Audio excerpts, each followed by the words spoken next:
আজকে থেকে ধরেন লক্ষ কোটি বছর আগে, কত কোটি বছর আমরা জানি না, আল্লাহ রাব্বুল আলামিন একা ছিলেন। একা তিনি সর্বপ্রথম সৃষ্টি করলেন আরশে আযীম। কি সৃষ্টি করলেন? আরশ আল্লাহ রাব্বুল আলামিনের একটা এমন স্বতন্ত্র সম্মানিত একটা সৃষ্টি, যেটা সবচেয়ে বড় সৃষ্টি, এর চেয়ে বড় কোনো সৃষ্টি নাই। এমনকি কিয়ামতের মাঠে এই আরশের ছায়া আল্লাহ রাব্বুল আলামিন 7 শ্রেণীর মানুষকে ছায়া দিবে। সুবহানাল্লাহ। ওই 7 শ্রেণী সম্পর্কে আমরা অন্য হাদিসে পড়ে নিব, অনেকে হয়তো জানেন। তো আরশ সৃষ্টি করার পরে আরশটা ছিল পানির উপরে। কোথায় ছিল? পানির উপরে। সূরা হুদের মধ্যে আছে। আমি শুধু রেফারেন্সগুলো আপনাদেরকে সূরাগুলো বলে দিব, বাসায় গিয়ে আপনারা পড়বেন। প্রত্যেকটা আয়াত কিন্তু এখানে ধরে ধরে বলার সময় নাই আর কি আমার কাছে। তো আরশটা ছিল পানির উপরে। এরপরে আল্লাহ রাব্বুল আলামিন আসমান এবং জমিন সৃষ্টি করেছেন 6 দিনে। পুরো মহাবিশ্ব আল্লাহ রাব্বুল আলামিন সৃষ্টি করেছেন কত দিনে? 6 দিনে। ফি সিত্তাতি আইয়াম, 6 দিনে। তো এখন সৃষ্টি করার পরে আল্লাহ রাব্বুল আলামিন কলম সৃষ্টি করেছেন। কি সৃষ্টি করেছেন? কলম। ইলমের সাথে যে কলমের সম্পর্ক, এটা একটু পরে আরো ক্লিয়ার হবে আপনাদের কাছে। আল্লাহ পাক কলম সৃষ্টি করে বলেছেন, উকতুব, কলম তুমি লিখো। কলম তো আমাদের সংজ্ঞা মতো জড় পদার্থ, তাই না? হ্যাঁ। তো আল্লাহ পাক বলছেন কলমকে তুমি লিখো। তো কলম কথা বলছে, মাযা আকতুব, আমি কি লিখবো? আল্লাহ পাক বলছেন লিখো, কিয়ামত পর্যন্ত যা যা হবে সব লিখে ফেলো। এরপর আল্লাহ রাব্বুল আলামিন লাউহে মাহফুজের মধ্যে একদম from the very beginning till the last day of judgement প্রত্যেকটা কথা লাউহে মাহফুজে লেখা আছে। এমনকি আপনার কার সাথে বিয়ে হবে সেটাও, কয়টা বাচ্চা কাচ্চা হবে সেটাও। তাই এত অস্থির হওয়ার দরকার নাই, রিজিকে যা আছে আসবে ইনশাল্লাহ। লেখা যদি হয়ে থাকে আসবে না? আসবে ইনশাল্লাহ। সবর। তো এই জন্য মুমিনদেরকে বলা হয়েছে তোমরা কখনো হতাশ হবে না, কারণ তাকদীর লেখা হয়ে গেছে, হতাশ হওয়ার কোনো কারণ নাই। একটা প্রবণতা আমরা সমাজে দেখছি আত্মহত্যার। ইয়াং জেনারেশনকে আমরা নসিহত করব যে ভুলেও নিজের জীবনকে বিসর্জন দিতে যাবেন না।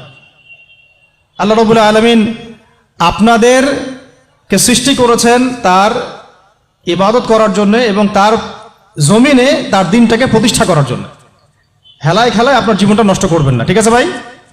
আল্লাহ বোঝার তৌফিক দান করেন। তো কলম সৃষ্টি করার পরে কিয়ামত পর্যন্ত সব লেখা হয়ে গেছে। এখন আমাদের এই পৃথিবীতে তো মানুষ ছিল না, ছিল? এদিকে মনোযোগ দেন। এই পৃথিবীতে কি আগে মানুষ ছিল? এই পৃথিবীতে আগে কি ছিল তাহলে বলেন? হ্যাঁ, মাশাআল্লাহ। এই পৃথিবীতে আগে কি ছিল? এখন ওরা নাই? সবার সাথেই কিন্তু একটা করে আছে।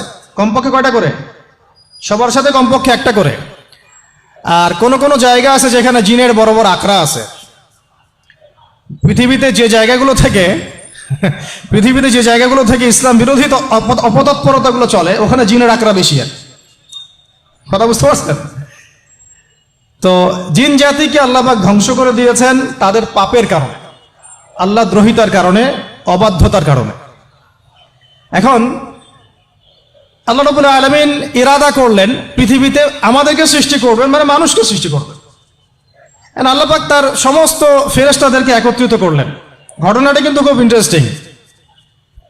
আমি জানি এখানে ওলামায়ে কেরামও আছেন, তবে আমি সবার জন্য প্রযোজ্য হয় এমন কথা বলারই চেষ্টা করছি, কারণ অনেকে হয়তো এগুলো নাও জানতে পারে। তো আল্লাহ পাকের ভাষায় আমি যদি বলি, আল্লাহ রাব্বুল আলামিন বলছেন, আউযু বিল্লাহি মিনাশ শাইতানির রাজীম, ওয়াইয ক্বালা রাব্বুকা লিল মালায়েকা ইন্নী জাঈলুন ফিল আরদি খলিফা। হে নবী মুহাম্মদ সাল্লাল্লাহু আলাইহি ওয়াসাল্লাম, তুমি স্মরণ করো সেই সময়ের কথা যখন আল্লাহ তোমার রব সমস্ত ফেরেশতাদেরকে ডেকে বলেছিলেন যে ইন্নী জাঈলুন ফিল আরদি খলিফা, আমি জমিনে মানে পৃথিবীতে আমার খলিফা পাঠাতে চাই। কি পাঠাতে চাই? আরো জোরে বলেন। আল্লাহ পাক বলেননি পৃথিবীতে মানুষ পাঠাতে চাই, পৃথিবীতে নতুন কোনো মাখলুক পাঠাতে চাই। আমাদেরকে আল্লাহ পাক সম্মানের শব্দে সম্মানিত করেছেন, বিশেষায়িত করেছেন। আমাদেরকে বলেছেন আমরা আল্লাহর খলিফা, আমরা আল্লাহর খলিফা। এখন আমরা আল্লাহর খলিফা, কিন্তু পৃথিবীতে মানুষ খিলাফা শব্দ সহ্য করতে পারে। হ্যাঁ, কি অদ্ভুত না? এটা কোরআনের কি শেষের দিকে আছে না প্রথম দিকে আছে? সূরা বাকারার একদম শুরুর দিকে 3টা 4টা 5টা পৃষ্ঠা উল্টালে দেখবেন এই একটা আছে। তো কোরআন তাহলে শুরু থেকে কখনো খুলেও দেখেনি সে ব্যক্তি। প্রমাণ হলো এটা, সে খুলেও দেখে নাই, অথবা দেখলেও সে এড়িয়ে গেছে। আল্লাহ পাক আমাদেরকে বললেন যে পৃথিবীতে আমি আমার খলিফা পাঠাতে চাই। তাহলে আদম আলাইহিস সালামকে আল্লাহ পাক মোহাব্বতের শব্দে, সম্মানের শব্দে বিশেষায়িত করলেন কি বলে?